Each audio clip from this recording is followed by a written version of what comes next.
Epilógus. 4 standard héttel a köztársasági audit után. 5 kopott teherhajó rámpája halk sziszenéssel lenyílt. A hajó kapitánya, egy idős kalamari óvatosan körbenézett. A sötét kikötő csendes volt, ám érkezésük nem maradt észrevétlen. Egy mandalóri tisztviselő azonnal megindult feléjük. A kalamari elfintorodott. Normális esetben messziről elkerülte volna Adeline Lynn holdját, de most nem volt más választása, mint leszállni a planétán.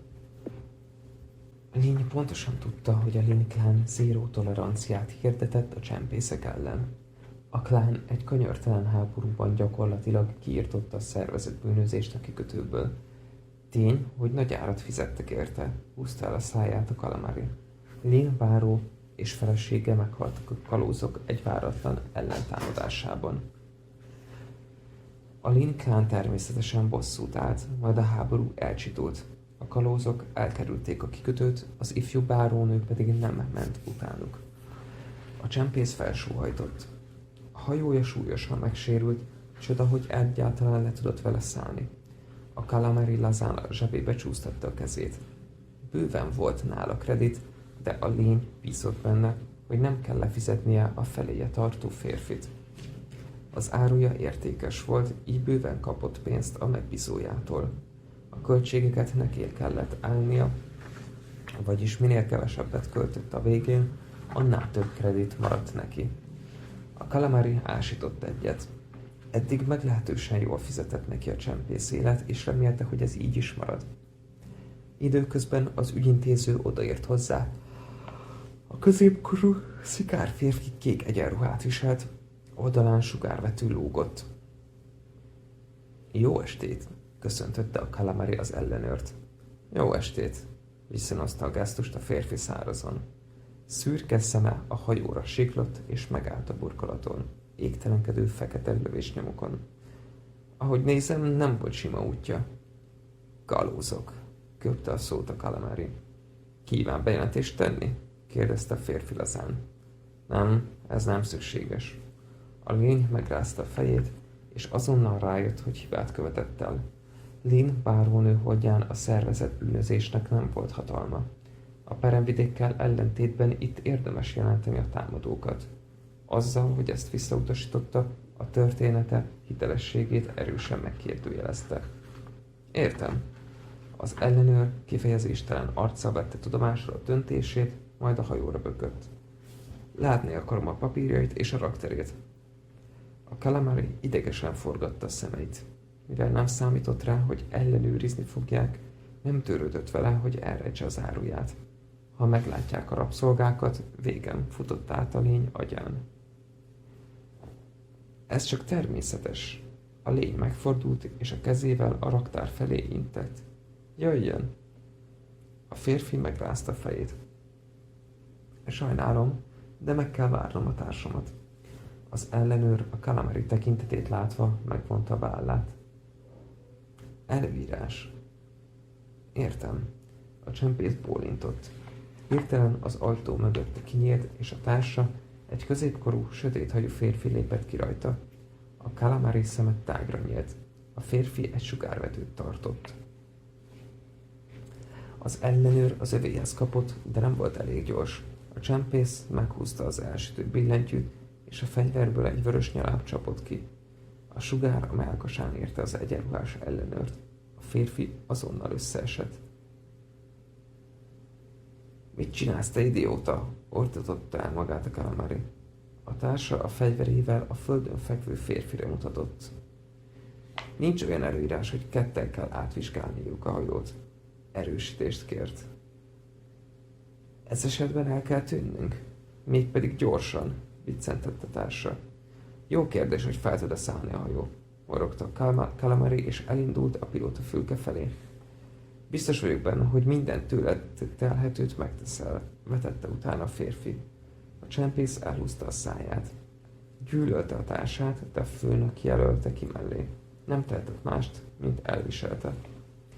A kalamari a pilóta fülkéhez rohant, és leült a pilóta székbe. A lény felkattintott egy sor kapcsolót. A motor felzúgott, ám hiába. A calamari keze szélsebesen táncolt a billentyűkön. A hajó nagyon rossz állapotban volt, a lény kételkedett benne, hogy húgyzomosabb ideig a levegőben tudja tartani. A calamari a szeme sarkából egy árnyat látott elsuhanni. A lény az ablak felé fordult, és még pont látta, ahogyan a társa eltűnik az egyik sikátorban. Rohadék, szitkozódott a lény. Eszébe se jutott velem jönni. Csalinak használ. Na, majd megmutatom neked, gondolta calamari, és megragadta a kormányt. A kalóz felemelte a gépet, illetve felemelte volna. Amint a hajó emelkedett, a földről egy mandalori vadászgép vágott befölé. A hajó alján villant valami egy hatalmas, kéken csillogó háló hullott alá az égből. Connor háló futott át a calamari agyán. A lény gyorsan a szem elé kapta a kezeit. A háló a hajó köré csavarodott és kisütötte a rendszereit. A csempész még az ujjain keresztül is látta a villanást. A műszerfal elsötétült. A létfenntartó rendszeren kívül minden halott volt. A calamari az övéhez kapott és elindult a rámpa felé. Talán még meg tudok lépni, futott át a csempész agyán, ahogyan előhúzta a sugárvetőjét. A rámpa lenyílt, és a calamari döbbenten konstatálta, hogy egy páncélos mandalóri áll előtte. A férfi egyenesen őt célozta, és figyelmeztetés nélkül nyitott tüzet. A kábító lövedék azonnal leterítette a csempészt. A páncélos férfi a szájához emelt a kezét. A célpont semlegesítve. Hajtómű-zúgás hallatszódott, és 3 másik páncélos mandalóri landolt a hajó rámpája előtt. A háti rakétával ellátott harcosok némán megindultak a hajó belseje felé. Amikor elértek a padlón fekvő calamarihoz, az egyik lehajolt, felvette a csempész elejtett sugárvetőjét, és leellenőrizte az életjeleit. Eszméletlen, jelentette a férfi. Helyes, felelte az elől levő mandalori harcos. A harcos a halott ellenőr felé fordult. Lesz miért felelnie. A férfi az ellenőrhöz lépett, és megnézte a pulzusát. Noha biztos volt benne, hogy meghalt, hiszen a kommunikátora az életjelének megszűnését jelentette a központ felé, de a harcos biztosra akart menni. Idióta csempészek, futott át a férfi agyán. Míg ő a halottal volt elfoglalva, az egyik társa a rakodótérhez lépett és kinyitotta az ajtót. A páncélos férfi megdermedt. Ura, ezt látnia kell. A harcos hangja megremegett. A férfi összeráncolta a szemöldökét és feltápászkodott. A raktárban nem égett a lámpa, ám a fagyasztó mellett álló helyzetjelzők bőven elegendő fényt adtak ahhoz, hogy jól lássák a jéggé termett szobrokat. A férfi azonnal megértette a társ zavarát. A szobrok valójában nem szobrok voltak, élőlények voltak lefagyasztva. Javarészt tvilek nőstények. A jelzések szerint még élnek, bökött az egyik harcos a fagyasztott lányok mellett futkosó fénysorokra. Rabszolgák. Azok lehetnek. Kétlem, hogy önként fagyasztották le magukat, felelte a harcos. A férfi megcsóválta a fejét. Egy rabszolgakereskedő, aki megölte az egyik ellenőrüket. Ez nem maradhat meg torlatlanul. A kalózok régóta nem próbálkoztak. A kikötő immár évek óta tiszta volt a mocskuktól, de szemmel láthatóan ez a mai nappal megváltozott. Központ. Vétel. Itt központ. Hallgatom.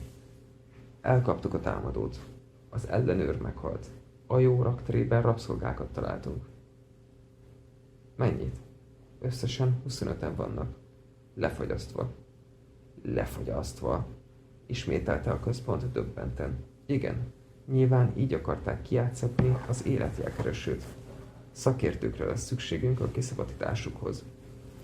Azonnal összekészítek egy egységet, rendelkezett a központ. Biztosítsák a terepet. Úgy lesz. Vége. A férfi megszakította az adást, majd kisétált a raktárból. A harcos útközben belerúgott az eszméletlen calamariba.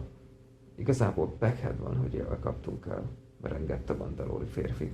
Lin bárónő bosszúja iszonyatos lesz. Folytatása következik.